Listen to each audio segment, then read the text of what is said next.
वाईट असतील तर हे बाकीचे नीट वागतात ना. महापौर उपमहापौर मंत्री आणि संत्री जे मुख्यमंत्री नीट नसेल तर हे बाकीचं फार अवघड आहे. आता हे दोघं जण भांडू लागले, ब्रह्मदेव आणि विष्णू. ब्रह्मदेव म्हणतात मी श्रेष्ठ, विष्णू म्हणतात मी श्रेष्ठ. फार काही नाही का बघा, या दोघांचे भांडणं लागले. इतके भांडणं लागले की या दोघांचं वादामध्ये रूपांतर झालं. आणि इतका वाद वाढला, इतका वाद वाढला. वाद कशामुळे? फक्त मी श्रेष्ठ त्याच्यामुळे. म्हणून अति परिचय खोटा मान राहत नाही. प्रगट दिसतो भानो तो जगी तुची पाही. भानू नाम सूर्य नारायण दररोज येतात, पण त्या सूर्याला कधीतरी आपण हात जोडून दर्शन घेतो का त्या सूर्याचं? कधी सूर्याला बोलवलंय का? या सूर्यनारायणा चहा घ्यायला, म्हणे बिना साखरेचाच घ्या. साखरेचा रोग लागला काय त्याला? कधी सूर्याला बोलवत नाही. लघु शशी द्वितीयेच्या वंदिती सर्वभावे. शशी नाम चंद्र, लोक चंद्राला नमस्कार करतात पण सूर्याला नाही. सूर्याला जे जे जे खरे साधू संत आहेत ना ते अर्घ्य देतात सूर्य दररोज.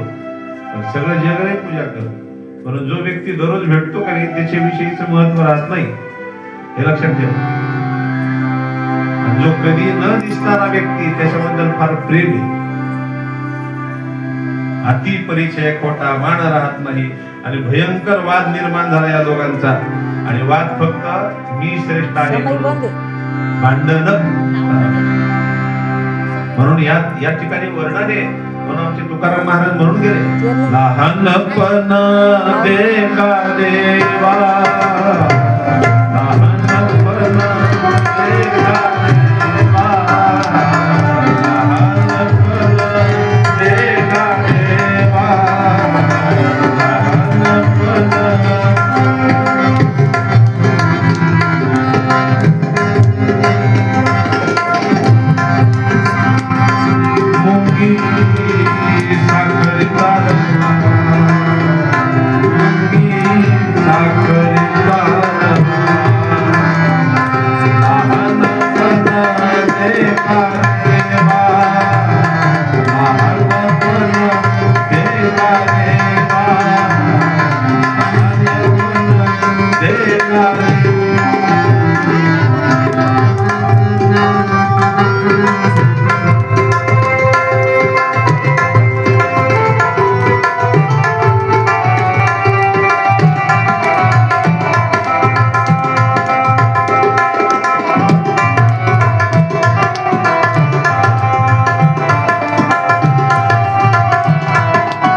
परतया यातना कठीण जय अंगे मोठेपणा जय अंगे मोठेपणा दया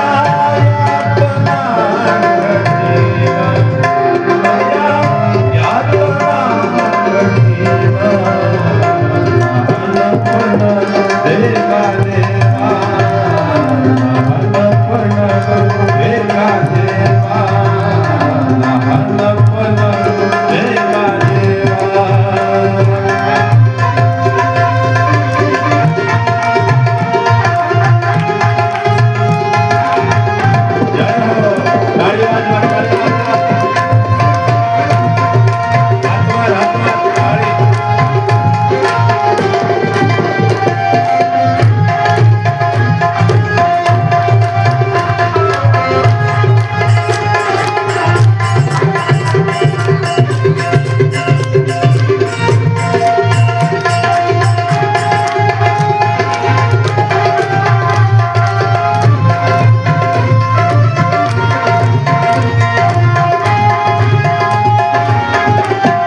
लहानपण देगा देवा मुंगी साखरेचा रवा. भागवताशी शिव महापुराणाची कथा काय शिकवते ऐका. या दोन देवांचं भांडण कशामुळे? फक्त मोठेपणामुळे. काही काही लोकांना फक्त मोठेपणा जास्त आवडतो बघा. भगवान विष्णू म्हणतात मी श्रेष्ठ, ब्रह्मदेव म्हणतात मी श्रेष्ठ. या दोन देवांचं भांडण फक्त श्रेष्ठामुळे. मी श्रेष्ठ, मला मान द्या. त्यामुळे तुकाराम महाराज म्हणून गेलेत की लहानपण देगा देवा, अति मोठेपणा नको. ज्या अंगी मोठेपण यातना कठीण. तुम्ही आमच्यासारख्या लोकांना विचारा आम्हाला किती यातना आहे. तुम्हाला ऐकायला बरं आहे, सोपं आहे, सगळं काही वाटत नाही, छान वाटतं ऐकायला तुम्हाला. पण इथं बसून सांगून दाखवा मग कळलं काय. आम्ही आमच्या महाराजासोबत जायचो. आमचे मुरलीधर महाराज गोंदीकर त्यांच्यासोबत मी जात होतो. ते व्यासपीठावरती बसून कथा सांगायचे, मी असं खाली बसून कथा ऐकायचो महाराज. त्यावेळेस मला असं वाटायचं फार सोपं आहे सगळं. पण ज्यावेळेस मी प्रत्यक्ष बसून कथेला सुरुवात केली त्यावेळेस कळलं सोपं नाही आहे, हे फार कठीण आहे, फार कठीण आहे. म्हणून जय अंगी मोठेपणा यातना कठीण. दोन देवांचे भांडण लागले, विष्णूचं आणि ब्रह्मदेवाचं भांडण. इतकं वाद वाढला या दोघांचा, इतका वाद वाढला की आता 33 कोटी देवांना चिंता अशी लागली की दोन देव भांडत आहेत, मी श्रेष्ठ, मी श्रेष्ठ. या दोन देवांचे भांडण मिटवणारा कोणीतरी तिसरा शक्तिशाली असावा. दोन माणसाचे भांडण जर चालू असतील तर मिटवणारा शक्तिशाली पाहिजे की नाही? बरं, दोन माणसं जर भांडत असतील तर किती वेळ भांडतील सांगा बरं? 5 मिनिटं, 10 मिनिटं, त्याच्या वर भांडू नाही शकत हे दोघं जण. आणि आपण जर त्या दोघांचं भांडण मिटवायला मध्ये पडलो की यांना जास्त अवसान येतं. ये बरं तू इकडं, तुला दाखवतो. ते म्हणतो तू इकडं. आपण मध्ये पडल्यावरच त्यांना जास्त ताकद येते. एरवी नाही, एरवी गार झालेली असते, 10 मिनिटातच गार झालेली. इतकं भांडण की आता 33 कोटी देवांना वाटलं की आपल्याला आता शंकराकडे जावं लागणार. कारण भांडण मिटवणारा शक्तिशाली जर कोण असतील तर फक्त आमचे शिवशंभू आहेत, दुसरे कोणीच नाहीये. म्हणून सगळे 33 कोटी देव, ऐका ना, 33 कोटी देव निघाले कोणाकडे? तर शंकराकडे, कैलास पर्वतावरती. आणि 33 कोटी देवांनी शंकराची स्तुती केलेली होती. ओम नमः शिवाय शिवाय नमः. ओम नमः शिवाय शिवाय नमः.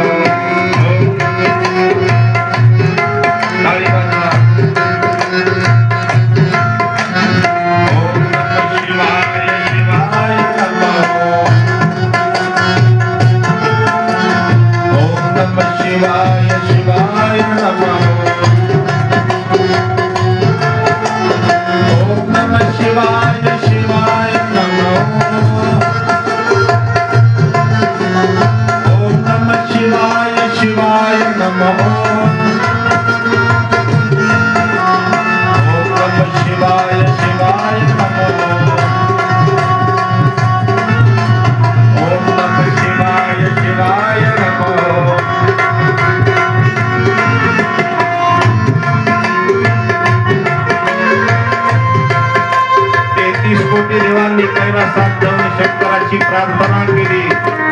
काय वाजवा, काय वाजवा.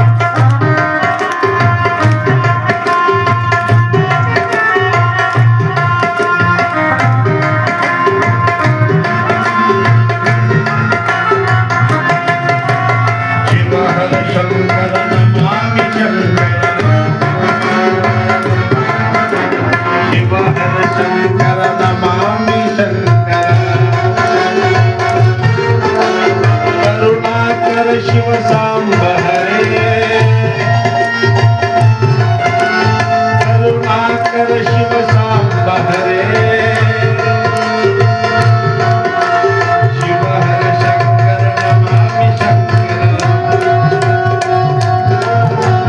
शिव हर शंकर नमामि शंकर शिव हर शंकर नमामि शंकर.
कोटी देवांनी कैलासात येऊन शंकराची प्रार्थना केल्याचं वर्णन आहे पहा. देव देव महादेव भूतात्मन भूत भावना भूतात्मन भूत भावना.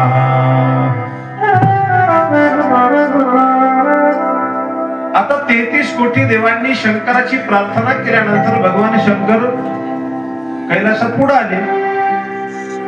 देवाय हो, मला का आवाज दिला? 33 कोटी देवांनी प्रार्थना केली की प्रभू, भगवान विष्णूचं आणि ब्रह्मदेवाचं भांडण लागले, ते भांडण मिटवण्यासाठी चला. ते शब्द ऐकल्यानंतर भगवान शंकरांनी लगेच आपल्या ढगातून ढगाच्या बाजूला केले, खाली पाहिले. पृथ्वी तलावर भांडण चालू होतं. स्वर्गातून पाहिलं, स्वर्गाच्या आडून देव आहेत, ते काही करू शकतात. आणि इतका वाद वाढला होता या दोघांचा, ते एकमेकांच्या अंगावरती शस्त्र फेकण्याच्या तयारीत होते. ब्रह्मदेव विष्णूच्या अंगावरती ब्रह्मास्त्र फेकण्याच्या तयारीत होते. आणि भगवान विष्णूने सुदर्शन सोडण्याचा निर्णय घेतलेला होता ब्रह्मदेवावरती. इतका वाद वाढला होता. आता इतका वाद वाढला, इतका वाद वाढला, आता असं वाटलंय आता काय सगळं नष्ट होतं काय? भगवान शंकरांनी कैलासातून पाहिलं आणि भगवान शंकरांनी कैलासातून हे पाहिल्यानंतर फक्त शंकरांनी या दोघांच्याही मध्ये एक पिंडीच्या रूपात भगवान शंकर प्रकट झाले. खूप कुणाचा आवाज आला आणि सर्व देवांनी जय जयकार केला. नमः पार्वती पतये शिव हर महादेव लिंगेश्वर भगवान की जय. हर हर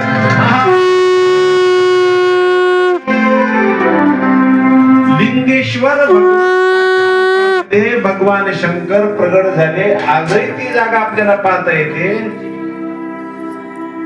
जसं कृष्ण जन्म मथुरेमध्ये झाला का नाही, राम अवतार अयोध्येमध्ये झाला की नाही, मग भगवान शंकर जिथे पहिल्यांदा पिंडी स्वरूपामध्ये प्रगट झाले ती जागा तुम्हाला मी सांगतो. त्या जागेचं नाव आहे अरुणाचलम नावाचं गाव आहे.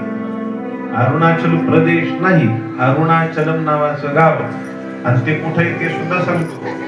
ते तामिळनाडू मध्ये अरुणाचलम नावाचं गाव आहे. अरुणाचलम ते गावाचं नाव. जसं आपलं संभाजीनगर आहे की नाही, तसं अरुणाचलम नावाचं गाव. आजही तिथे मोठी पिंड आपल्याला पाहायला मिळते. दोन देवांच्या मध्ये भगवान शंकर लिंगेश्वर भगवंताच्या रूपामध्ये प्रगट झालेले होते. आजही फार मोठी तिथं पिंड मी पाहून आलोय. हे पाहिलं नंतर मी सांगतोय बरं का. आमच्या अनुभवाचे बोल ते सगळे. आमचं ज्ञान म्हणजे काय पोपटी ज्ञान नाही. याने सांगितलं नाही ऐकायचं मग बोलायचं, त्यांनी सांगितलं नाही ऐकायचं मग बोलायचं, तसं ज्ञान नाहीये. आताच मी रामेश्वरला जाऊन आलो. त्यावेळेस अरुणाचलम नावाचं गाव आहे तामिळनाडू मध्ये. तुम्ही जर तामिळनाडू मध्ये जर गेलात तर भगवान शंकराची पिंडी जास्त तुम्हाला पाहायला मिळतात. भगवान शंकराचे जास्त मंदिर पाहायला तुम्हाला मिळतात. कारण विष्णू आणि ब्रह्मदेवापेक्षा जर श्रेष्ठ कोण असतील तर ते आपले शंकर आहेत. बाकीचे नुसते देव आहेत बर का. बाकीचे नुसते देव आहेत. पण देवांवरचं संकट आपल्या अंगावरती घेणारा फक्त एकच देव, ते म्हणजे आपले महादेव. महादेवासारखा दुसरा देव नाहीये. एक जर बेलाचं पान व्हायलं तर ब्रह्मांडाचा सुख देणारा देव येतो. फक्त एक बेलाचं पान. जर बेलाचं पान कुठे मिळत नसेल तर तांब्याभर पाणी तर कुठेही मिळेल ना हो. आणि पहिल्यापासून तांब्याभर पाणी घालण्याचा प्रयोग पहिल्यापासून आहे आपल्या इथं. हे नियम आहे. सौभाग्यवती स्त्रियांनी सकाळी आंघोळ झाल्यानंतर पहिल्यांदा तुळशी महादेवाची पूजा करावी, हा नियम आहे की नाही. तुळशीच्या बाजूला आहे की नाही महादेव. म्हणजे महादेवाला पाणी घालण्याचं, सकाळी पाणी घालायचं, संध्याकाळी फक्त हळद कुंकू व्हायचं. ते पण पिंडीवर नाही व्हायचं. त्या पिंडीचा जो कठाडा असतो की नाही त्या कठाड्यावर. पहिल्यापासून सांगितलंय. तुम्ही कोणाचंच ऐकलं नाही. तुम्ही फक्त प्रदीपजी मिश्राचंच ऐकलं. म्हणून धन्यवाद देतो आमच्या प्रदीपजी मिश्राला की त्यांनी लोक वळवले तिकडं. भक्तीच्या मार्गाने वळवलेत ना. भक्ती चांगली आहे. भक्तीमध्ये कोणाचा द्वेष नाहीये. इथे प्रत्येकाला अधिकार आहे. कोणीही यावं, कोणीही बसावं, मग कुठलाही व्यक्ती असू द्या. इथं कुठला भेद नाहीये. पहिल्यापासून भेद नाहीये. पहिल्यापासून जाती भेद नाहीये. परमेश्वरानं व्यवस्था निर्माण केलेली. व्यवस्था आहे ही, जात नाही निर्माण केली, व्यवस्था आहे. जो शिकवणारा असतो की नाही, शिकवणारा, मग तो कोणताही असू द्या, शिकवणारा व्यक्ती त्याला श्रेष्ठ मानल्या गेलेला आहे. विद्या जो देतो तो श्रेष्ठ मानल्या गेलेला आहे. क्षत्रिय म्हणजे राज्यकारभार करा, तुम्ही क्षत्रिय झाला. तुम्ही व्यापार करत असाल तर तुम्ही वैश्य झाला. तुम्ही मालकाच्या घरामध्ये नोकरी करताय तर आपण शूद्र झालो. हे वर्णन असं आहे. आपण डोक्यामध्ये खूळ भरून घेतलंय. आपण एकमेकांकडे वेगळ्या दृष्टीने पाहतोय आणि त्याच्यामुळे सगळं बिघडलंय. खेळच बिघडलाय सगळा. आपण एकच आहोत. प्रभूची लेकरे सारी दयाला सर्व ही प्रभूची लेकरे सारी दयाला सर्व ही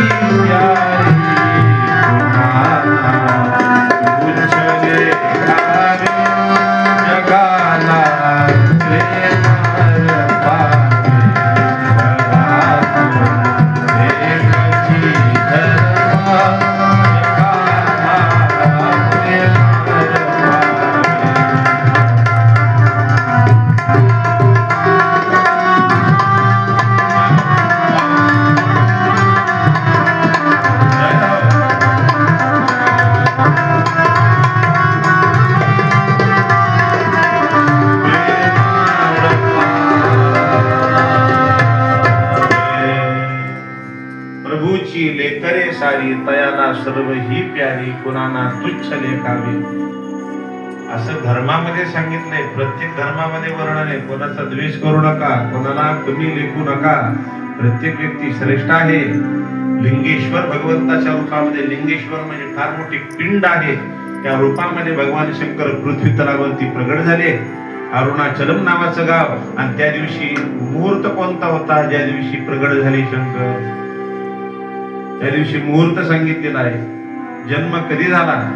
जन्म सांगितलेला आहे मार्गशीर्ष शुद्ध पौर्णिमा. या दिवशी भगवान शंकर पिंडीच्या रूपामध्ये इथं पृथ्वी तलावरती आले. म्हणजे थोडक्यात आपण दत्त जयंती म्हणतो ना, दत्त जयंती, दत्त जयंतीचा मुहूर्त येतो आणि त्या मुहूर्तावरती भगवान शंकर पिंडीच्या रूपामध्ये प्रगट झालेले. आणि मग देवांनी भगवान शंकराला आपल्या जवळ घेतलं, पाळण्यामध्ये टाकलं आणि भगवान शंकराचा सुंदर पाळणा होऊ लागलाय. आता यजमान पत्नीला यजमानाने समोर यायचंय आणि शंकराला फक्त फुल व्हायचंय. आणि सुंदर प्रकारे आता मी पाळणा म्हणतो. तुम्हाला रामाचा पाळणा येतो, कृष्णाचाही येतो, महादेवाचा. काळजी करू नका, माझ्याकडे सगळे. तुम्ही फक्त कथा व्यवस्थित बार काही नाही का, बाकी सगळं आणलं मधलं काय असेल ते मी म्हणूनच घेतो. तुम्ही काळजीच करू नका. कारण आपल्याला गीता भागवत ज्ञानेश्वरी याच्या पुढचं काही माहितीच नाही. आता समोर यजमान पत्नीला शंकराला फुल व्हावं आणि सुंदर मी पाळणा म्हणतो. तुम्ही फक्त माझ्या पाठीमागं जो बाळा जो जोरी जो म्हणा किंवा साडी बांधलं, एवढं केलं तरी खूप झालं. कोण करायची? कोणी पण चालतं ना. शंकराला फक्त फुल वा ना तुम्ही. आता सगळेजण 2-3 जण उठा. फुलं इकडं बघ, ताटात वर पांढरा फुल घे, पांढरा घे, वहीतलं ठेवलेलं घे. माझ्या देवाला पांढरं वाय. बेल होता ना,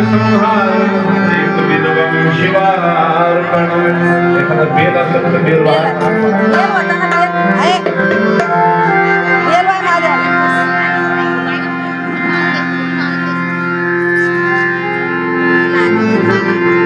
जो जो जो जो रे त्रिनयना निज पंचानना सृष्टि संहार तमो गुणा गोया निर्मला.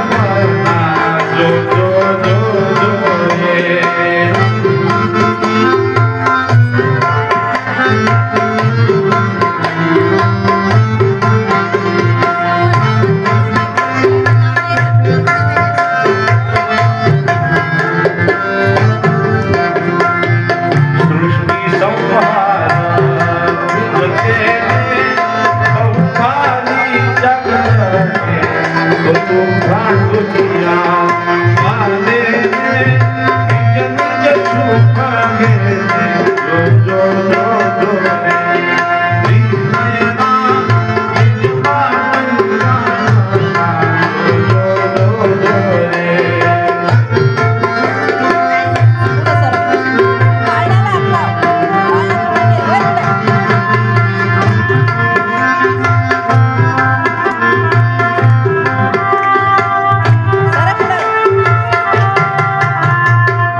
संगी होता तू तो जागी तो स्त्री लागी अरभागी घेऊन फिरसी जगी जो जो जो जो रे श्री नयना निज बाप पुजारा जो जो जो जो रे श्री नयना निज बाप पुजारा जो जो जो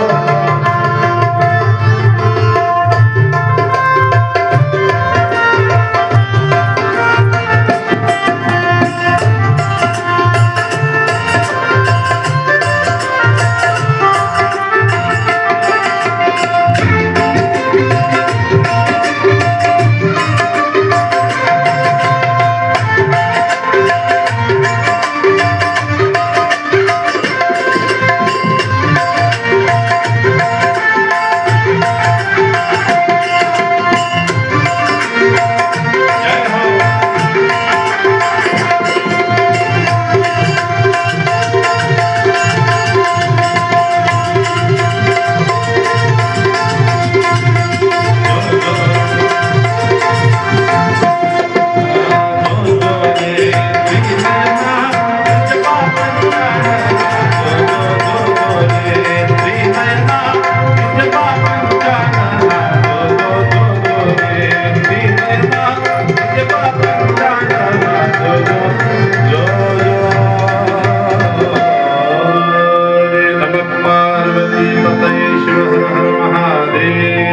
भगवान शंकर या पृथ्वी तलावरती पिंडीच्या रूपामध्ये पहिल्यांदा प्रगट झाले आणि ते लिंगेश्वर भगवान झाले. सगळ्या 33 कोटी देवांना आनंद झालेला होता आणि देवांच्या बायका भगवान शंकराच्या नामस्मरणामध्ये तल्लीन होऊ लागले.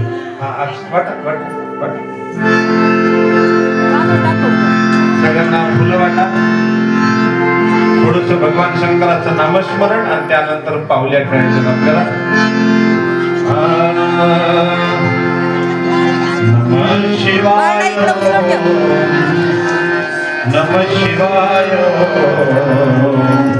शिवाय